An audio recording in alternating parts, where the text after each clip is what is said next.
ایک عربی کہاوت ہے کہ چیزیں اپنی ضدوں سے پہچانی جاتی ہیں۔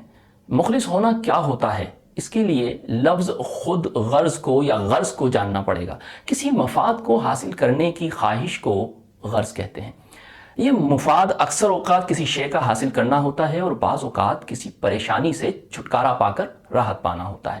کسی شخص کی اس خود پسندی کو خود غرضی کہا جاتا ہے، اور ایسا شخص مفاد پرست یا خود غرض کہلاتا ہے۔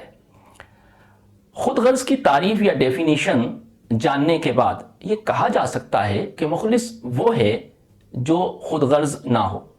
ذرا کچھ دیر ٹھہر کے اپنی سوچوں کے تمام گھوڑے دوڑا لیں اور یہ جاننے کی کوشش کریں کہ کیا آپ کسی ایسے کو جانتے ہیں جو خود غرض نہ ہو؟ دوسروں کو تو چھوڑیں، آپ خود کو بہتر جانتے ہیں۔ کیا آپ اپنے بارے میں یہ کہہ سکتے ہیں کہ آپ غرض و مفاد سے پاک ہیں؟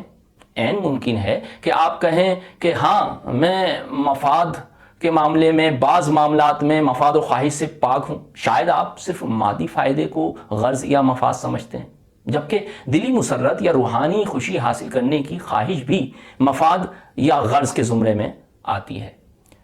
شاید آپ کو یہ بات عجیب محسوس ہو کہ روحانی خوشی کو بھی غرض و مفاد قرار دیا جا رہا ہے۔ یہاں بہتر ہوگا کہ اصطلاحی معنی اور حقیقی معنی کے فرق کی وضاحت بھی کر دی جائے۔ ایک لفظ ہے چوپائے۔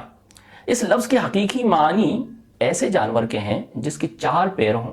اس حساب سے ہاتھی، گینڈا، گھوڑا، گدھا، کتا، بلی سبھی 4 پیروں والے جانور ہیں، مگر انہیں چوپائے نہیں کہا جاتا، بلکہ یہ لفظ چوپائے اصطلاحاً بھیڑ، بکری، دمبا، گائے، بھینس، اونٹ اور ہرن وغیرہ کے لیے استعمال ہوتا ہے۔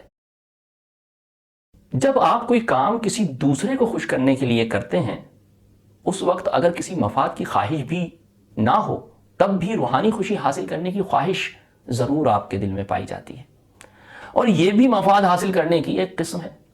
آپ انسانوں کی مدد کرتے ہیں انسانیت کے نام پر، اس لیے کہ اس عمل سے آپ کو دلی مسرت حاصل ہوتی ہے۔ اگر یہ دلی خوشی حاصل نہ ہو تو لوگ خیرات، چیریٹی، چندہ، ڈونیشن دینا بند کر دیں۔ یہاں یہ بات کہی جا سکتی ہے کہ لوگ محض اس لیے بھی تو خیرات بانٹتے، چندہ دیتے اور دوسروں کی مدد کرتے ہیں کہ وہ اپنے اللہ کو راضی کرنا چاہتے ہیں۔ آپ کی اس بات سے اتفاق کیا جا سکتا ہے، مگر سوال یہ ہے آخر کیوں کوئی شخص اللہ کی رضا حاصل کرنا چاہتا ہے؟ اس کے ممکنہ جوابات یہ ہو سکتے ہیں: تاکہ اللہ اسے جہنم سے بچا لے، جنت میں داخل کر دے، یا اپنا قرب دے دے۔ بات پھر وہیں آ گئی، غرض یا مفاد کی خواہش تو موجود ہے نا۔ مفاد چاہے مادی ہو، قلبی ہو، روحانی ہو، دنیاوی ہو یا اخروی، مفاد کا پایا جانا انسان کو مخلص نہیں ہونے دیتا۔ یہ بات حقیقی معنی کے اعتبار سے کہی جا رہی ہے۔ چلیں اب ہم بات کرتے ہیں مخلص لفظ کے اصطلاحی معنی کی۔ اگر کوئی شخص دنیا کے بجائے آخرت کے مفاد کی خواہش رکھ کر کوئی کام کرے تو ایسے کام کو مخلصانہ عمل، جبکہ خود اس شخص کو مخلص کہا جاتا ہے۔ مگر یہاں بات یہ یاد رکھی جائے کہ یہ لفظ مخلص کا اصطلاحی معنی ہے، حقیقی معنی نہیں ہے۔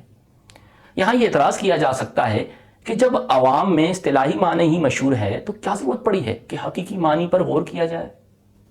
کچھ دیر ٹھہر کر اس بات پر توجہ فرمائیں کہ اصطلاحی معنی میں حقیقی معنی کے اثرات کا پایا جانا ضروری ہے۔ مثلا چوپائے کا لفظ جن جانوروں کے لیے بولا جاتا ہے ان میں 4 پیروں کا ہونا لازمی ہے۔ کسی 2 پیروں والے جانور مثلا کینگرو کو اصطلاحاً بھی چوپایا نہیں کہا جا سکتا۔ اسی طرح مخلص ہونے کے لیے مفاد سے پاک ہونا ضروری ہے، ورنہ لفظ مخلص کو اصطلاحاً بھی کسی کے لیے بولا نہیں جا سکتا۔ بات ہے تو عجیب، مگر حقیقت یہی ہے کہ کوئی انسان، کوئی جن، کوئی فرشتہ، حتیٰ کہ کوئی بھی مخلوق غرض یا مفاد سے پاک نہیں ہو سکتی۔ اس پر یہ اعتراض کیا جا سکتا ہے کہ قرآن میں مخلص بندوں کا ذکر کن معنوں میں آیا ہے؟ یقیناً اصطلاحی معنوں میں، یعنی دنیا کے بجائے آخرت پر یقین رکھنے والوں کے لیے لفظ مخلص استعمال کیا گیا ہے۔ یہ اللہ کی عنایت ہے کہ اس کے وہ بندے جو اپنی عارضی دنیاوی مفاد کے مقابلے میں مستقل اخروی مفاد کو ترجیح دیتے ہیں اور اس کی خواہش رکھتے ہیں، خدا انہیں اپنے مخلص بندے کہہ کر ان کی عزت افزائی کرتا ہے۔ ہائے افسوس ان بندوں پر جو عارضی مفاد کی محبت میں مستقل مفاد کو بھلا بیٹھے ہیں۔ شاید اسی لیے انسان کو انسان یعنی بھلکڑ کہتے ہیں۔ ساری کائنات میں صرف ایک ایسی ہستی ہے جو حقیقی معنوں میں مخلص کہلائے جانے کے لائق ہے، جسے نہ کوئی غرض ہے، نہ کوئی اس کا مفاد ہے، نہ کوئی مجبوری ہے، نہ ہی اس کا ارادہ مخلوق میں پائی جانے والی خواہش کی طرح کی کوئی شے ہے۔ اس کے باوجود وہ جو کچھ کرتا ہے وہ سب مخلوق کی ضرورت کے پیش نظر کرتا ہے۔ اس کے ہاتھ میں صرف اور صرف خیر ہے۔ مخلوق سے شر ظاہر ہوتا ہے جو دوسروں کے لیے ظلم بن جاتا ہے۔ مظلوم انصاف کی دہائی دیتا ہے تو وہ عدل قائم کر دیتا ہے۔ مخلوق کے ساتھ خیر کا معاملہ کرنے کے لیے حکمت سے توازن یعنی بیلنس قائم کرتا ہے۔ مخلوق پر عنایت کے لیے رحمت کا ظہور فرماتا ہے۔ اس کی پکڑ عدل کے لیے اور اس کا لے لینا عدل و حکمت کے سبب، اور اس کا مخلوق کو دینا بغیر کسی استحقاق کے ہے۔